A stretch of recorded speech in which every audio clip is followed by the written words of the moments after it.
I never imagined my own son would turn the lock on me and smile while doing it. The night it happened, the air inside my home felt heavier than usual, like it already knew what I didn't. I stood in the hallway, listening to my son's voice drifting from the kitchen. It wasn't the warm, boyish tone I raised him with. It was sharp, low, secretive. "Just do it, Taylor," he whispered. "She won't fight back. She never does." My breath caught. She won't fight back. Were they talking about me? I tried to convince myself I misheard. But when my daughter-in-law, Taylor, stepped out of the kitchen, her eyes told the truth. There was no warmth, no kindness, just cold calculation. "Helen," she said with a fake sweetness I'd grown used to. "Come here a second. We need you to look at something in the guest room." I followed her, even though my instincts screamed at me not to. Even though every step felt like I was walking into something I wouldn't walk out of the same. When we reached the room, the curtains were pulled shut, the lamp unplugged, and the new metal doorknob gleamed like it was waiting for me. Something inside my chest tightened. "Taylor, what is this?" I whispered. She didn't answer, because the moment I stepped fully inside, she slammed the door. Hard. A click echoed, loud, final, the sound of a lock being turned from the outside. "Michael," I called out, panic rising in my throat. "Honey, open the door. Please." Silence. Then his voice, my son's voice, cold and distant through the door. "Mom, just stay in there tonight. It's easier this way." Easier for who? I grabbed the doorknob and twisted it hard. Locked. Steel solid.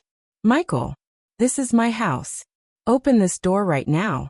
But Taylor laughed. Actually laughed, and said, "Not anymore, Helen. Things are changing." My knees weakened. My own son, my own daughter-in-law, locking me away like I was a burden they needed to contain. As their footsteps faded down the hall, something hot and sharp twisted inside me. Fear and betrayal, the kind that cracks something deep inside a mother. But I didn't know the worst part yet, because when midnight came, and I heard the soft slide of paper being pushed under the door, I realized they hadn't locked me in to calm me down. They had locked me in so I couldn't stop what they planned next. And when I picked up that folded note and read the words inside, I finally understood why my own son needed me out of the way, and just how far he and Taylor were willing to go. The room was dark except for the thin strip of hallway light glowing under the door. I hadn't sat down since they locked me in. I kept pacing, whispering prayers into the quiet, hoping, no begging, that this was some horrible misunderstanding. But at exactly 12:17 a.m. I heard it. A soft scrape, like paper sliding against wood.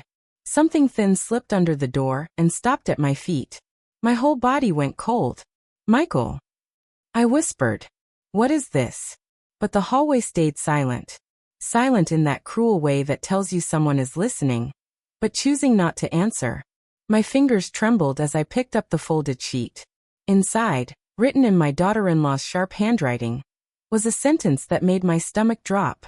"Sign the papers quietly and we'll let you out." Papers?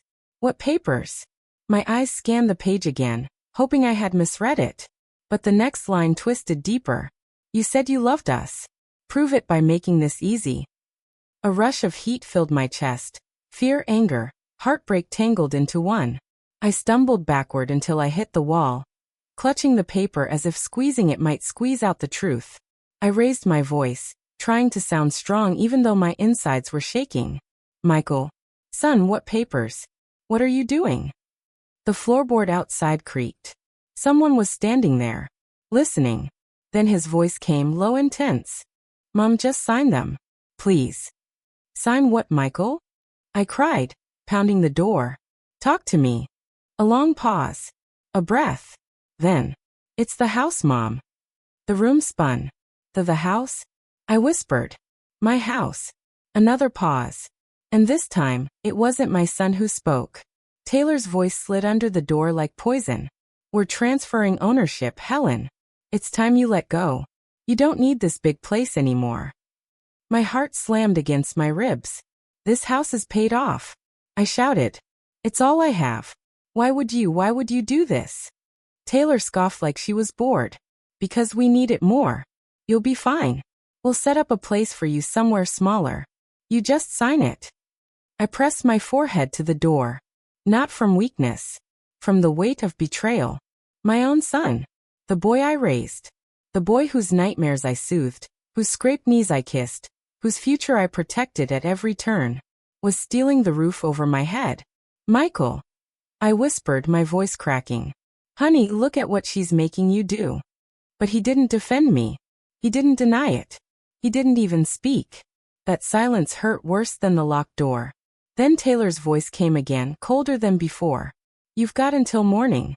Sign it, or things get harder. Harder? What could be harder than this? But something inside me shifted. Not fear. Not confusion. Strength. I wiped my tears with shaking hands, and whispered to myself, no. Not like this. Not today. Not ever. Because they thought locking me in a room would break me. They forgot who built this home. Who survived in it. Who paid every brick, every bill, every sacrifice. And I wasn't going down quietly. Not for Taylor. Not for greed. Not even for my son. But right as I gathered myself, I heard Taylor whisper something outside the door. Something that made my heart stop. Because it wasn't just the house they wanted. It was something far more dangerous.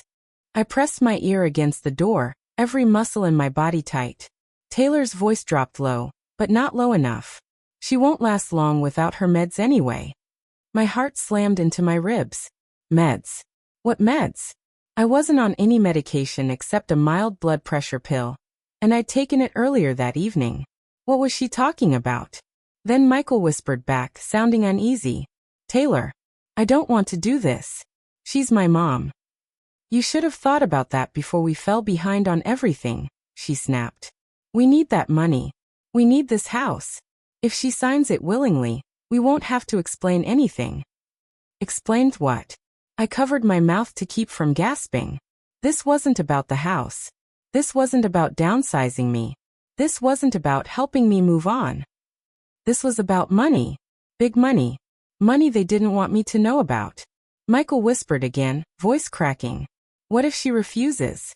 She's not as weak as you think. Taylor huffed. Oh, she'll refuse. That's why we have the other plan. My blood ran cold. Other plan? Michael let out a shaking breath. I don't like this, Taylor. I didn't agree to. We don't have time for your guilt, she hissed. If she doesn't sign by morning, we file the papers and claim she's mentally unstable. We already set the groundwork. The memory lapses. The confusion. Living alone. No doctor visits. It's enough. My knees nearly gave out. They weren't just taking my house. They were building a case to take my freedom. To declare me unable to live alone. To institutionalize me. To make me legally powerless. I stared at the locked door, disbelief turning into a cold, steady anger. They had talked about this. Planned this. Practiced this. To take everything I had worked my whole life for. My fingers dug into the doorknob, knuckles white. Michael. I whispered through the wood, voice shaking with fury. You listen to me. I am not confused. I am not sick. And I am not signing a damn thing. Silence. Then Taylor laughed, a short, cruel sound. Oh, Helen, you won't have a choice. I felt something inside me shift. Not weakness. Not fear. A fire I hadn't felt in years. Because if they wanted to play this game, they were about to remember who raised Michael. And who built this home brick by brick. I stepped back from the door, and scanned the room. Dark, cold, locked, but not hopeless. Not if I stayed calm. Not if I remembered every trick life had taught me. They thought an old woman couldn't fight back. But they forgot. I survived more storms than they ever will. And they were about to learn that the hard way. Because when I found what Taylor accidentally left inside the locked room, I realized their plan wasn't just cruel, it was illegal. And I finally had a way to turn everything back on them. For a long moment, I just stood there in the darkness, letting my eyes adjust. Everything in that room seemed ordinary. The old dresser, the rocking chair, the faded rug I'd meant to throw out years ago. But Taylor's voice kept echoing through my head. She won't last long without her meds. We'll claim she's unstable. We already set the groundwork. They thought I would panic. They thought I would break down. But fear has a way of sharpening your senses, especially when someone you love turns into someone you no longer recognize. I took a slow, steady breath and began checking the room. If they had locked me in here, they must have felt confident nothing inside could help me. People always underestimate older women, especially when they think we're weak, tired, or out of options. I crouched down beside the dresser, running my fingers along the back edge. Nothing. Checked the drawers. Just blankets and old photographs. Then something caught my foot. A small bump under the rug. I knelt down, slid my hand underneath, and my fingertips brushed against something cold and metallic. I pulled it out. A phone. Not mine. Not Michael's. Not the house phone. Taylor's. My breath caught in my throat. The phone was locked with a password, but that wasn't the part that made my hands shake. What made my heart pound was the sticky note taped to the back. A bright yellow square with handwriting I recognized instantly. Call attorney at 9 a.m. File petition before she wakes up. Under that, circled twice. Memory evaluation. My stomach twisted. They were going to file paperwork tomorrow morning, declaring me incompetent. Stealing my house wasn't enough. They wanted legal control of my entire life. But then, I saw something else. Below the note, scribbled in messy ink. Don't forget folder in desk drawer. Desk drawer. Which desk? In the hallway. The hallway outside the locked door. The drawer they thought I couldn't reach. But if this phone was here, if this note was here, maybe Taylor had rushed. Maybe she panicked. Maybe she hid something in this room without realizing she'd left the biggest piece of evidence behind. My heart thudded with a new kind of hope. Sharp, electric, dangerous. I pressed the power button on the phone. It lit up instantly. Notifications flooded the screen. PDF, medical assessment template, draft 1. Document, power of attorney sample. Email to attorney Barnes unsent. Search. How to prove elderly confusion. My lips parted. My hands trembled. Oh, they really thought this through. They had planned every angle. Every lie. Every step. But leaving this phone behind? That was their first mistake. And I wasn't going to waste it. I sat down on the floor, clutching that phone like a lifeline. Taylor thought her plan was airtight. Michael believed he could quietly take everything from me. But now I had proof. Proof of manipulation. Proof of intent. Proof they wanted to declare me mentally incompetent. And if there's one thing I learned raising a son alone for 20 years, it's how to fight back when the world tries to take what's yours. I looked at the locked door, a spark of strength rising inside me. You think I'm helpless? I whispered. You have no idea who you're dealing with. Because when the hallway went quiet and I heard Michael whisper, "Did she find it?" I realized they knew exactly what they had left behind, and they were deciding what to do about me next. I held Taylor's phone tight against my chest, my heart pounding so violently I could hear it in my ears. The house fell silent, but not the kind of silence that comforts. The kind that warns you someone is thinking, planning, deciding. Then I heard it. Faint whispers on the other side of the locked door. Michael's voice. "Taylor, what if she found it?" My breath froze mid-chest. Taylor snapped back, her voice sharp and trembling with anger. "She didn't. I checked the room before we locked her in. There's nothing in there she can use." But the brittle tone in her voice told me she wasn't certain. Not even close. Michael whispered again, lower this time, but I pressed my ear to the door. "What if she did see the note? Or your phone? Helen's not stupid, Taylor." A painful ache twisted inside my chest. Even now, even while imprisoning me, he still had moments where he remembered who I used to be to him. But Taylor? Taylor didn't have those memories. She didn't have any loyalty to me. Only goals. She scoffed. "Michael, calm down. She's an old woman in a locked room. What's she gonna do? Break down the door?" Michael didn't answer, because even he knew that wasn't impossible. I stepped back quietly, clutching the phone. I wanted to shout, "I raised you better than this." But I held it in, because losing my temper wouldn't save me. I needed to think. Carefully. Smartly. Like the woman who kept this family afloat for decades. I scanned the room again. The locked window. The heavy wooden dresser. The door with the new metal knob. And then, the voices outside grew louder. Taylor hissed.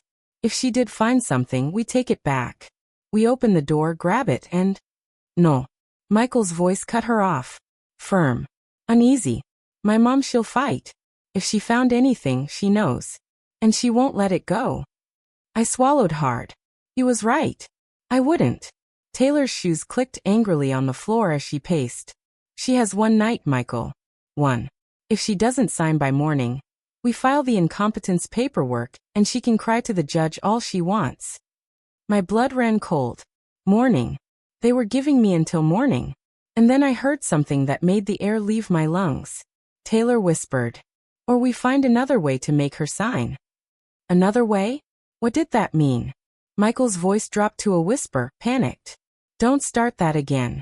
We already decided we're not. Taylor grabbed him. I could hear the fabric of his shirt. We have too much on the line.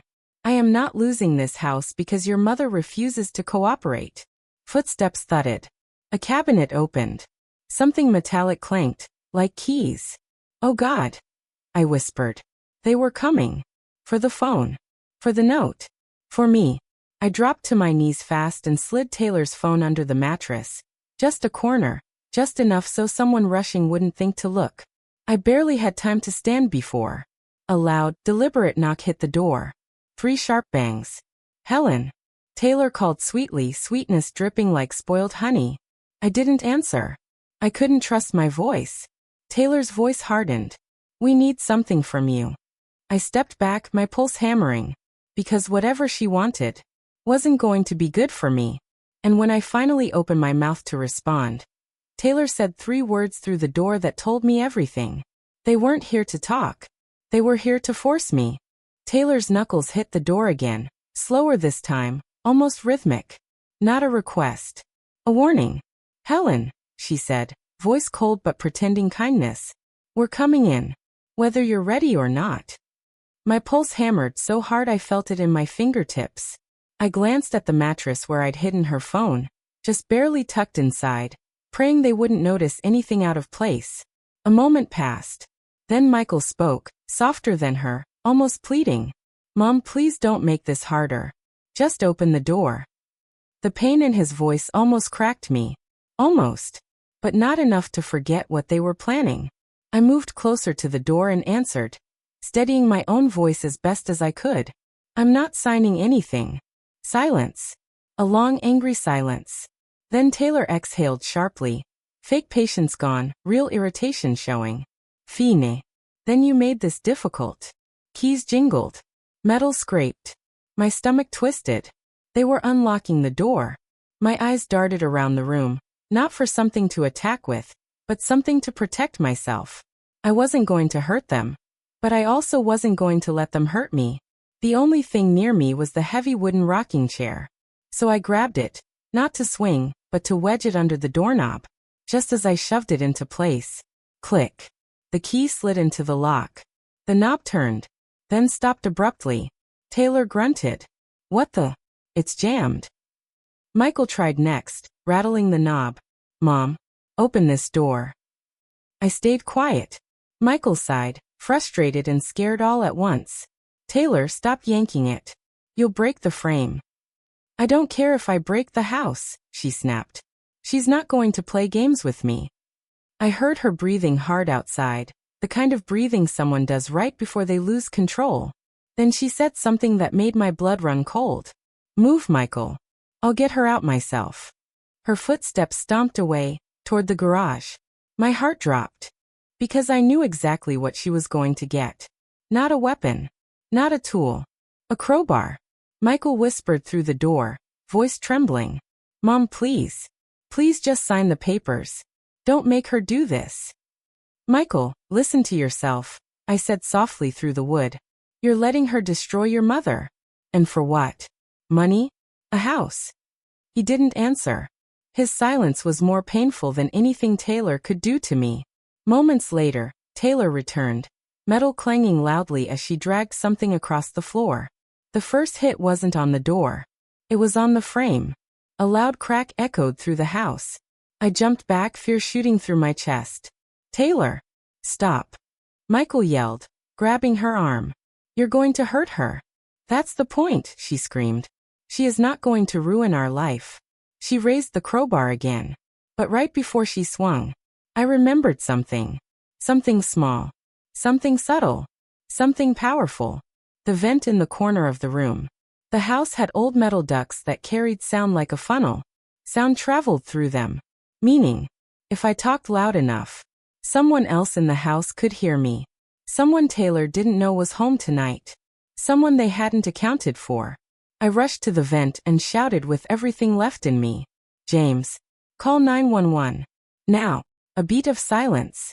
Then Taylor screamed. Who is here? Who is in this house? Michael cursed under his breath. Helen, no, don't do this. But I already had. I backed up from the door, adrenaline shaking my hands. Because James wasn't imaginary. James was Michael's younger brother, who had shown up earlier that evening to drop something off. He didn't live here, but he had stayed in the basement guest room. The room with the vent system connected straight to mine. And if he heard me, everything had just changed. Because the moment Taylor realized someone else was in the house, her entire plan shattered. And she did something so desperate, so reckless, that it nearly cost someone their life. Taylor froze outside the door. Crowbar still raised, breath sharp and shaking. For the first time all night, she looked afraid. Not of me, not of the lock, but of the truth. They weren't alone in the house. Michael, she whispered, voice trembling. You said he wasn't coming tonight. He wasn't supposed to be here. Michael hissed back. He said he had a late shift. He wasn't supposed to. A voice echoed faintly from downstairs. Helen. Are you okay? James. Michael's younger brother. My sweet, level-headed boy. The only one who ever still checked on me without being asked. Taylor panicked. This is bad, Michael. This is really bad. Her footsteps paced fast, short, frantic. Then, thud. The crowbar hit the floor. She switched tactics. Fear made her dangerous, but panic made her unpredictable. I heard her breathing hard, thinking, calculating, slipping deeper into that dark place where people stop caring who gets hurt. We have to get to her before he does. Taylor hissed. If James lets her out, everything is ruined. Michael grabbed her arm. Stop. You can't hurt him, he's my brother. But Taylor yanked away, voice cracking with rage. I don't care. He wasn't part of the plan. My heart dropped. Plan. She finally said it out loud. I ran back to the door and pressed my hands against the wood. Not to escape, but to hear better. James's footsteps pounded up the basement stairs. Michael. Open the door. Why is Mom locked in there? James, just calm down, Michael pleaded. Calm down? You locked our mother in a room. That was the moment. The moment everything snapped. Taylor lunged toward the hallway corner. I could hear her boots skid on the hardwood. She grabbed something metal from the wall. A fire extinguisher. Heavy. Solid. My heart caught in my throat. She wasn't just reckless anymore. She was dangerous. Michael tried to stop her, but she shoved him so hard he hit the wall. Taylor. Stop, he shouted. But she wasn't listening. Not to him. Not to reason. Not to anything. James climbed the last step, breath fast, confused, terrified. Mom. Mom, answer me, he called. I'm here. I yelled. Baby, I'm here. Don't come too close. But before I could finish, smack. A horrible, sickening sound. Metal against bone. Silence. Then a groan. James's groan. My heart shattered. I slammed my fists against the locked door. James. Sweetheart. Answer me. Taylor gasped, maybe even surprised by her own violence. Michael cried out. What did you do? His voice cracked with a fear I'd never heard from him before. James didn't speak right away. I heard his body hit the floor, sliding against the wall. My entire body shook. Not with fear. With fury. I gripped the doorknob so hard my knuckles ached. Michael. I shouted, voice shaking but loud enough to rattle him. If you don't open this door right now, I swear to you, I will never forgive you. He didn't answer. But I heard him sob. The first honest sound from him all night. Then, footsteps. Running. Away. Not toward me. Toward James. Oh God, James, wake up. Please wake up. Please. Michael cried. Taylor hissed. Grab his phone. We can fix this. We can still fix this. Fix this? They had crossed a line no plan could cover. No lie could hide. No signature could erase. Someone was hurt. Badly. And in that moment I knew something else. The longer I stayed locked in this room, the more dangerous Taylor would become. For all of us. I stepped back from the door, wiped my tears, and whispered to myself, you want to lock me in? Fine. But I'm not staying. Because they thought they were the only ones with a plan. They forgot I spent a lifetime surviving storms bigger than them. And when I finally looked at the window, the one they thought was sealed tight, I noticed a tiny flaw in the frame, a flaw big enough to change everything. The room felt smaller now, not because of the four walls, but because my son and his wife were capable of hurting someone. And that someone was my child. My baby. My James. I wiped my trembling hands on my sweater and turned slowly toward the window. It looked locked. Painted shut years ago when storms kept rattling it loose. But tonight something was different. A small crack near the bottom of the frame. Barely visible. A hairline split in the wood. Most people wouldn't notice it. But a mother does. A grandmother does. Because we learn to see the things no one else pays attention to. I knelt down, running my fingers along the crack. The wood shifted. Not much, but enough. A spark of hope flickered in my chest. Outside the door, chaos churned. Michael crying, begging James to wake up. Taylor pacing, blaming, whisper shouting orders like she was still in control of anything. But she wasn't. Not anymore. I slid my fingernails under the frame and pushed. The wood groaned. Just a tiny bit. But that was more than I had 10 minutes ago. I gripped the bottom of the window with both hands, using every ounce of strength a 68-year-old woman can gather when her children are in danger. The frame creaked louder this time. A piece of paint cracked off. I froze, listening. Waiting.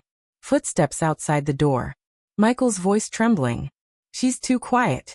Taylor, she's too quiet. Taylor snapped back. She's old, Michael. She's not climbing out a window. She's scared. That's what we need. Her voice dripped with confidence she didn't deserve. I pushed again, harder. The bottom panel lifted half an inch. Cold night air slipped through, brushing my hands. Freedom. Real, actual freedom. I looked back at the locked door. My heart ached for Michael.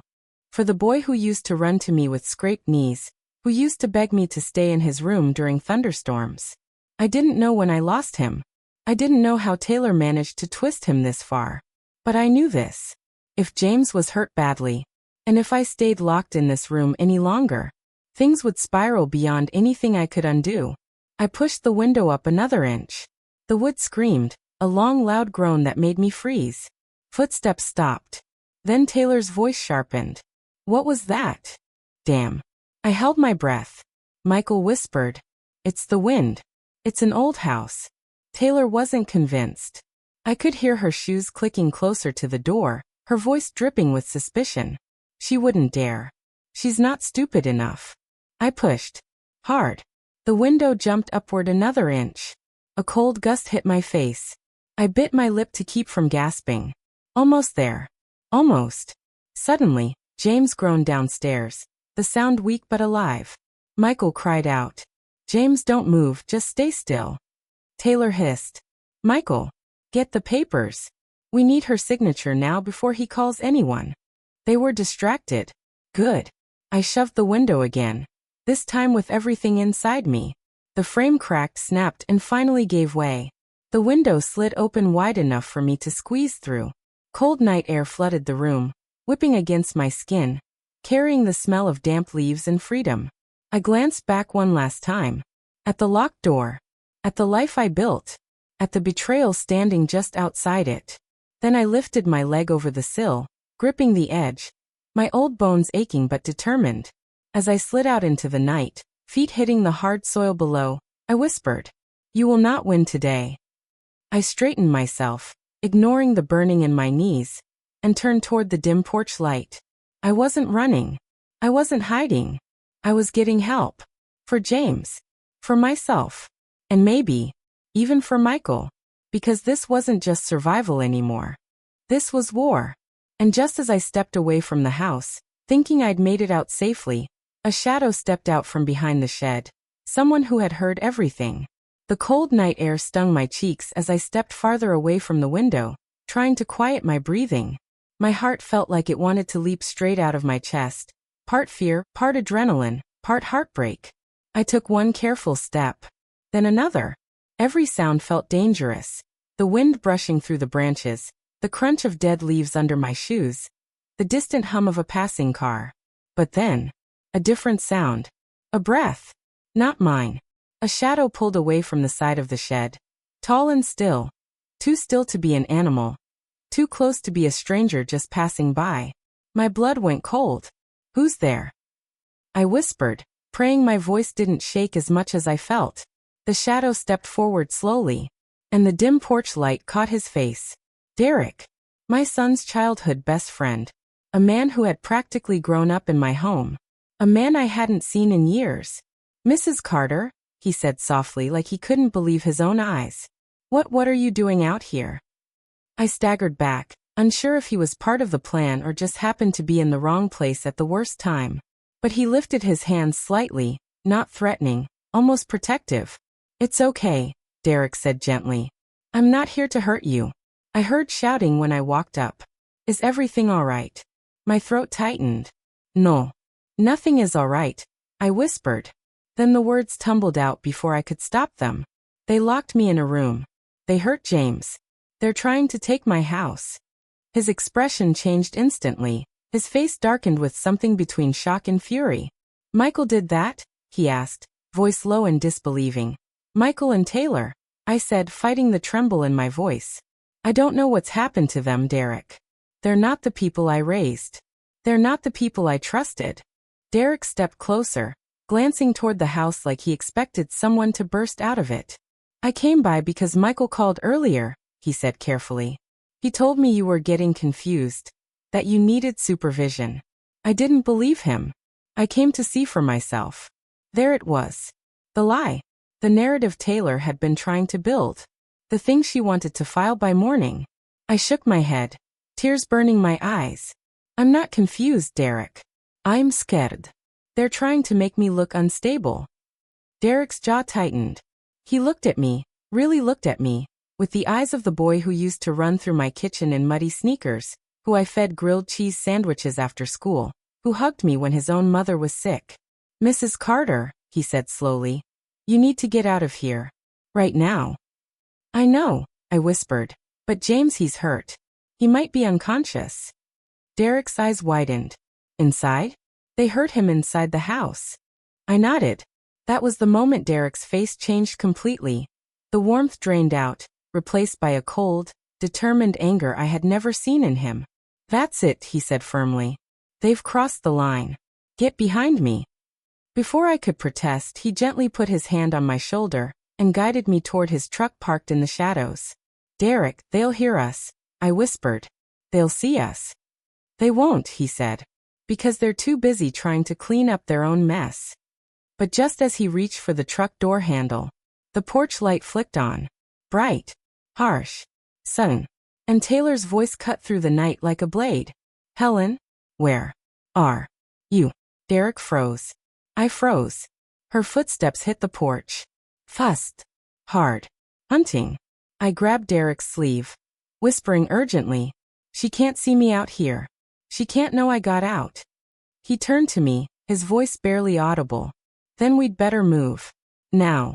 Because the moment Derek opened the truck door for me, Taylor spotted movement in the yard, and I heard her scream Michael's name. Realizing I was gone, Derek yanked the truck door open, and I climbed in as fast as my shaking legs allowed. My breath came in short, terrified bursts, the kind you can't control, the kind that feel like they scrape your throat on the way out. He circled around to the driver's side, but before he could reach it, Michael, she's gone. Taylor's voice blasted through the night like a siren. The porch light flared brighter. Inside the house, shadows scrambled frantically, silhouettes rushing back and forth. My heart plummeted. Derek's jaw clenched. Buckle up, he whispered urgently. But I froze when I heard the door slam open. Footsteps. Fast. Heading straight toward the yard. Mom!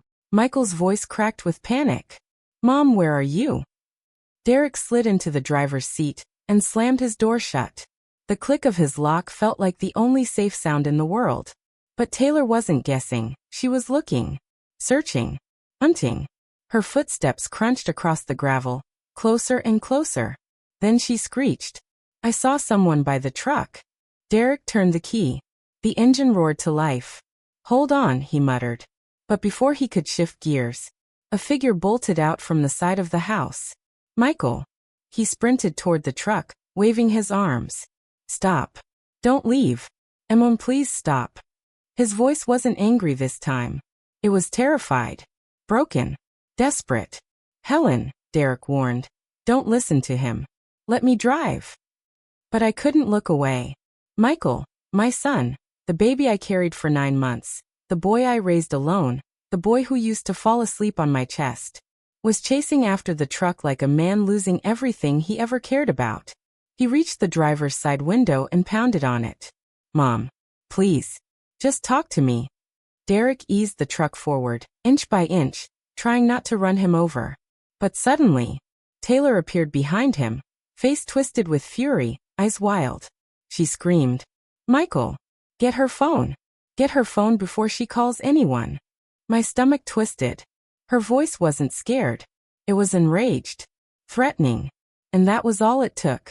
Michael's expression changed. Soft fear replaced instantly by something darker. He lunged for the back door handle. No. I cried out, throwing my weight against the door. Derek slammed the truck into reverse. The tires spun, gravel flying. Michael stumbled back, barely keeping his balance. Taylor screeched. Michael, stop her. She can't get away. Derek whipped the truck backward, turning hard as he hit the street. Hang on, he shouted. I clutched the door handle so tight my fingers went numb.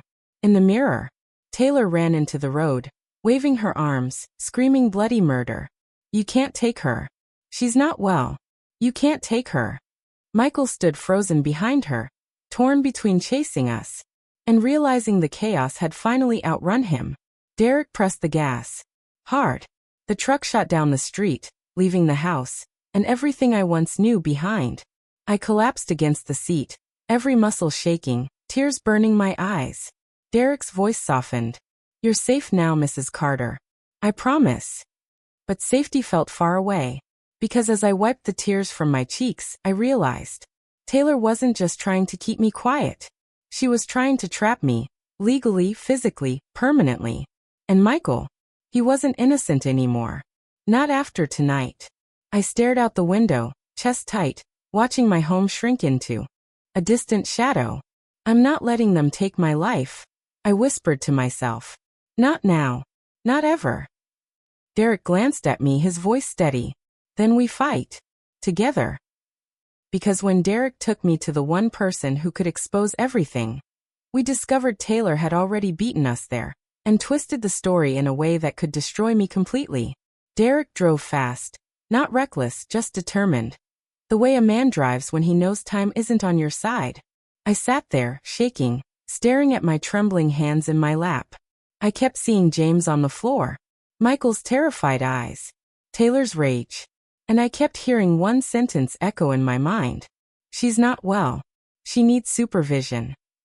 That was the story she wanted the world to believe. And suddenly, I knew exactly where Derek was taking me. The police station? I whispered.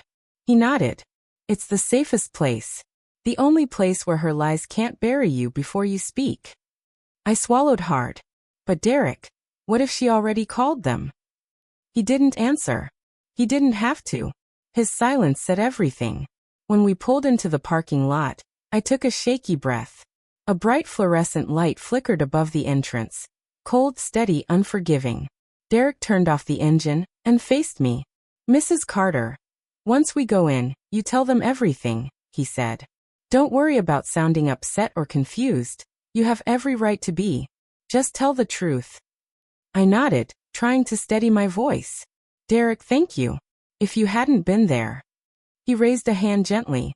You saved me 1,000 times when I was a kid. This is the least I can do. His kindness almost broke me. We stepped out of the truck and walked toward the entrance, but halfway to the door I froze. Standing inside the lobby, talking to an officer, was a familiar face. Blonde hair pulled into a tight ponytail. Perfect makeup. Designer coat. Fake tears streaming down cheeks that never cried for anyone but herself. Taylor.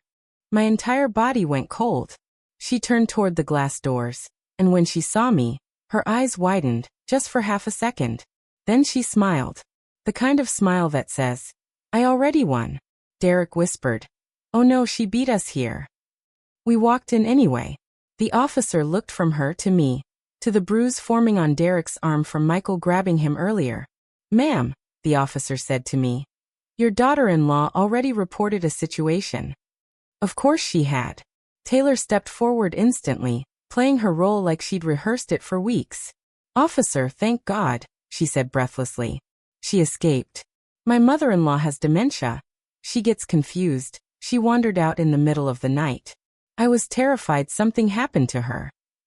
She placed a trembling hand on her chest. "Oscar Worthy." The officer turned to me. "Ma'am, are you aware of your condition?" I blinked stunned. "My what?" Taylor gasped softly and shook her head. "This is what I was afraid of." Derek stepped between us sharply. "Officer, that is a lie. She locked Mrs. Carter in a room tonight. She attacked James, Michael's brother. She's trying to take her house." Taylor's tears vanished instantly, replaced with cold fire. "That's a disgusting accusation, Derek," she snapped. "You're covering for her confusion. She thinks everyone is out to get her." I tried to speak. "Officer, please." But the officer gently lifted a hand. "Ma'am, let me ask you something simple. Where were you earlier this evening?" "In my own home," I replied. Taylor cut in fast. "She means locked in her home office because she forgot where she put the house keys." My jaw dropped. "I didn't forget anything," I cried. The officer watched me carefully, too carefully. Taylor had planted doubt. Deep, dangerous doubt. She stepped forward again, lowering her voice to a soft, trembling whisper only the officer could fully hear. But I caught enough. "She's been declining for months. My husband and I have been doing our best, but tonight she got aggressive. We're just trying to keep her safe." Derek exploded. "That's not true." But the officer held up a hand again. Everyone calmed down. I wasn't calm. I was boiling.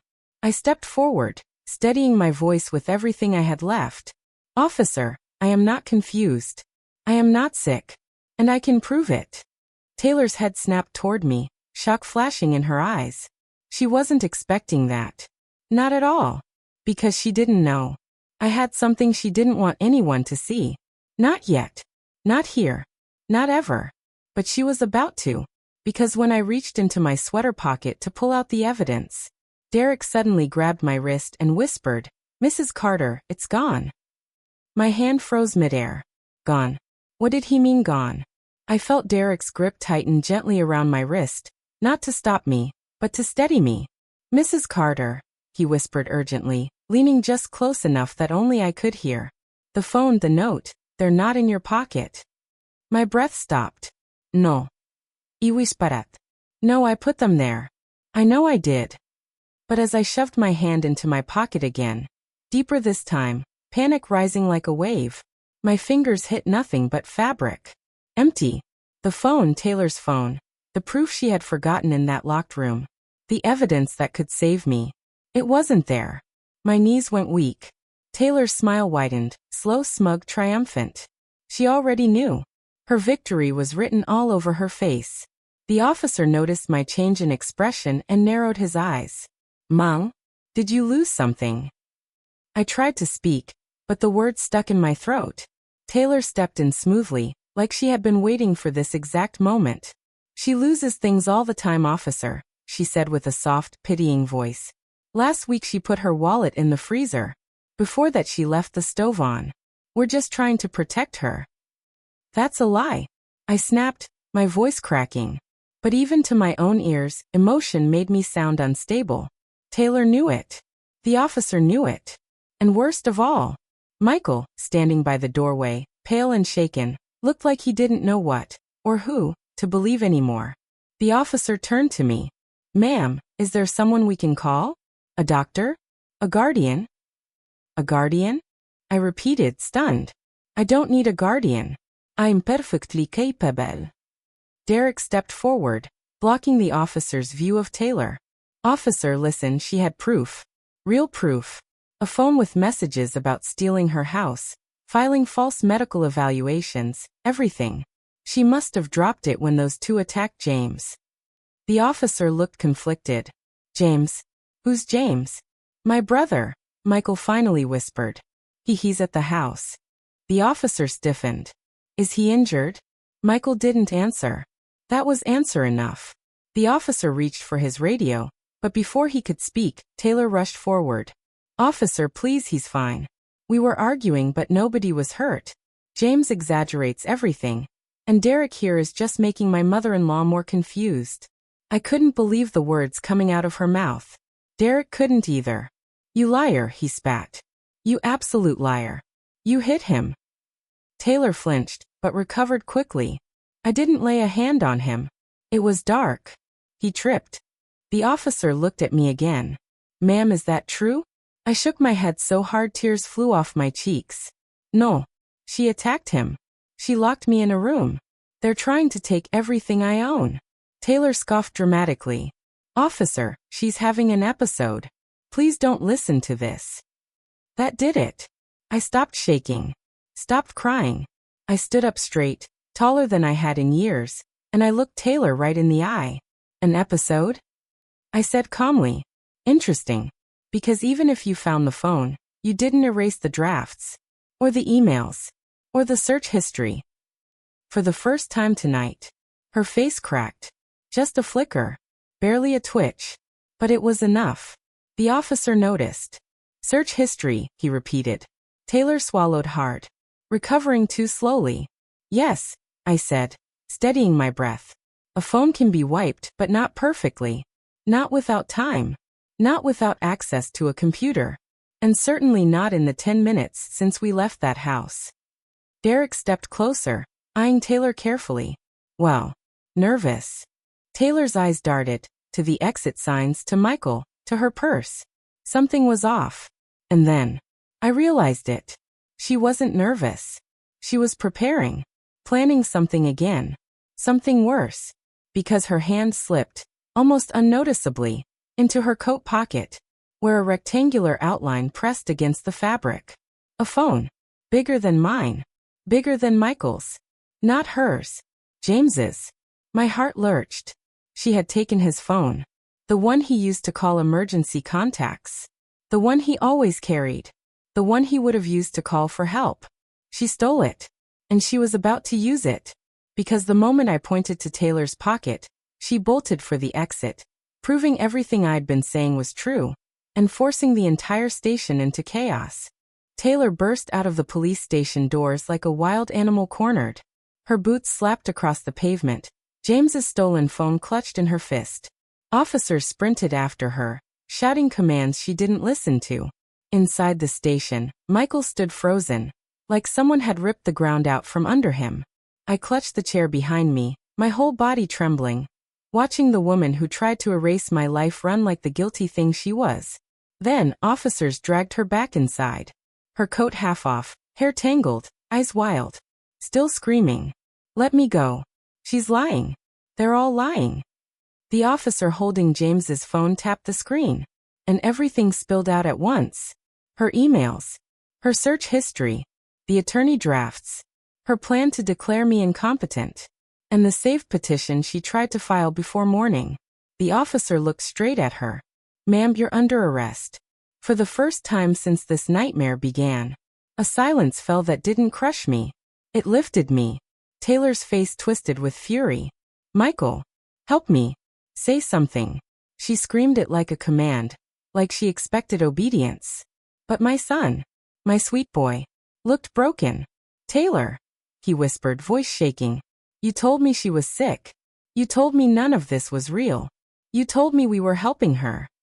Taylor thrashed against the officers. I was. She's confused. She's dangerous. No, Michael said, his voice cracking. You are. The officer by the desk asked quietly, "Sir, do you want to make a statement?" Michael swallowed hard and nodded. Then something inside him snapped. He turned toward me, eyes red like a little boy who'd finally woken from a nightmare he helped create. "Mom," he whispered. "I'm so sorry. I didn't know she'd hurt James. I didn't know I thought she just wanted to protect you." I stepped closer, my heart aching but still beating strong. "I forgive you," I whispered. "But forgiveness isn't forgetting." He broke, right there in the lobby, sobbing into his hands. Officers took Taylor away. Another left to check on James. Derek placed a steady hand on my back. "You're safe now, Mrs. Carter," he said softly. And for the first time in a long time, I believed it. Hours later, after statements and paperwork, Derek drove me back home. The house looked different now, not because of the broken trust, but because I finally understood its truth. It wasn't the house they were after. It was my silence. And tonight, they didn't get it. I stood outside my home, cold night air brushing my cheeks, and whispered, "I'm not done yet." Because I had learned something powerful. You can survive being locked away.